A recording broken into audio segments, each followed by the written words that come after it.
পূর্ব মেদিনীপুরের রামনগরে 70 ঊর্ধ্ব তৃণমূল নেতাকে ডিম মারলেন বিজেপি নেতা। পঞ্চায়েত সমিতি তৃণমূলের পূর্ত কর্মাধ্যক্ষকে ডিম ছোড়াকে সমর্থন করছে না রাজ্য বিজেপি।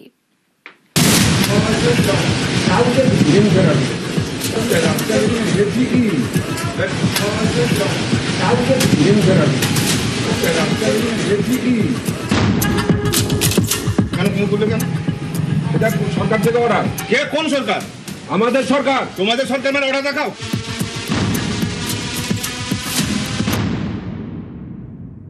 ডিম ছোড়া, গোবর ছোড়া এগুলো পার্টির কর্মসূচি নয়, এগুলো আমরা চাই না।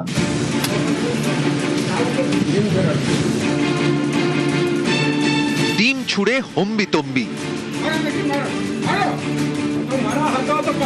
বাধা দিলে আবার আঙুল উঁচিয়ে হুঁশিয়ারি। রাজপথে দাপট দেখাচ্ছেন যে বীরপুরুষ, তার নাম সুব্রত জানা। ইনি পূর্ব মেদিনীপুরের রামনগর 2 নম্বর পঞ্চায়েত সমিতির বিরোধী দলনেতা। যাকে ডিম ছোড়া হলো তিনি রামনগর 2 নম্বর পঞ্চায়েত সমিতিরই তৃণমূলের সদস্য, বছর 75-এর পূর্ত কর্মাধ্যক্ষ মানস দাস। প্রায় 15 বছর ধরে পঞ্চায়েত সমিতির সদস্য। ডিম ছুড়ে হম্বিতম্বি, প্রশ্নের মুখে আবার আজব দাবি, এ নাকি সরকারি নির্দেশ।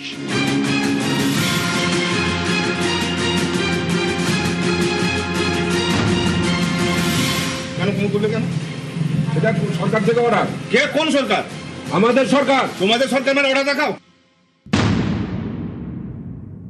আমি ভাবতে পারিনি, দীর্ঘদিন রাজনীতি করেছি, আমি কখনো এই জিনিসটাকে আশা করিনি। আমি 75 বছর বয়স হয়ে মানুষের পরিষেবা দেওয়ার চেষ্টা করে আমি এতটাই হতবাক, আমি সেন্সলেস হয়ে যাওয়ার মতন উপক্রম হয়েছিল। আমি ভাবতে পারিনি এটা আত্মমর্যাদার ব্যাপার, একটা মানুষ যে সারা জীবন রাজনীতি করে মানুষের সেবা করে এই পরিণতি ভারতবর্ষের গণতন্ত্রে, এটাকে আমি ভাবছি হয়েছে। বিজেপি নেতার দাবি তার কাছে নাকি অর্ডার আছে, অথচ বঙ্গ বিজেপির শীর্ষ নেতারা বারবারই স্পষ্ট করে দিয়েছেন ডিম ছোড়া কোনোভাবেই তাদের দলের সংস্কৃতি নয়। অভিযোগ উঠলে তার বিচারের জন্য আইন আদালত আছে, ডিম ছুড়ে বিচার হয় না। ডিম ছোড়া, গোবর ছোড়া এগুলো পার্টির কর্মসূচি নয়, এগুলো আমরা চাই না। ডিম ছোড়া সংস্কৃতি পশ্চিমবঙ্গে নেই। দলের শীর্ষ নেতৃত্বের নির্দেশ, তারপরও ডিম ছুটছেন নেতারা। অনেকের মতে যা পদ্মের বিড়ম্বনার কারণ হয়ে দাঁড়াচ্ছে।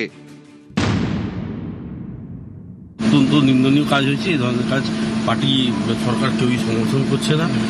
যিনি করেছেন তার বিরুদ্ধে নিশ্চিতভাবে ব্যবস্থা গ্রহণ করা হবে। ডিম ছড়ার ব্যাপারটা আমি একদম এর সমর্থন করি না। আমি এই কথা আগেও বলেছি যে আমাদের একটা ডেমোক্রেসি নয়। আর্থিক তহবিল দিন সরকারের, যেটা করার করুন, নিজেদের পাপের প্রায়শ্চিত্ত করুন, এলাকায় এসে কাজ করুন, কোনো অসুবিধা থাকবে না। আইনানুগ ভাবে আপনাদের বিরুদ্ধে যা ব্যবস্থা নেওয়ার নেবে, সেখান থেকে ছাড় হয়তো পাবেন না, কিন্তু এইভাবে পালিয়ে বাঁচাটা তো সলিউশন না। কতদিন পালিয়ে বাঁচবে? দলীয় নেতৃত্বের কড়া বার্তা, তারপরই সুনরম রামনগরের নেতার, তার মুখে আজব সাফাই। এটা পার্টির কর্মসূচি না, পার্টির সংস্কৃতি না। সরকার যেটা আমার গুরুর নাম সরকার। আমি পশ্চিমবঙ্গ সরকারের কথা বলিনি। আমার গুরু আছে যে মানে বিভিন্ন গাইড করে, আমি যার কাছ থেকে কিছু শিখি, ও আমার গুরুর নাম সরকার। সরকার তো এই সরকার আছে, জুনিয়র পিসি সরকার, এই যেখানে ম্যাজিক দেখানো হয় না, ও তো তাকে ছড়িনি, আদর করে করেছি। ডিম খাওয়ার জিনিস চামড়াতে লাগলেও কোনো অসুবিধা নেই, এটা কোনো অসুবিধা নয়। আমার মন্ডল সভাপতি এবং পার্টি এর থেকে ফোনও করছিল যে আমার এটা ভুল হয়েছে। আমিও সেটা দলের কাছে নিশ্চিত বলছি যে এটা আমার ত্রুটি ছিল। পূর্ব মেদিনীপুর থেকে পঙ্কজ দাশরথী, নিউজ 18 বাংলা।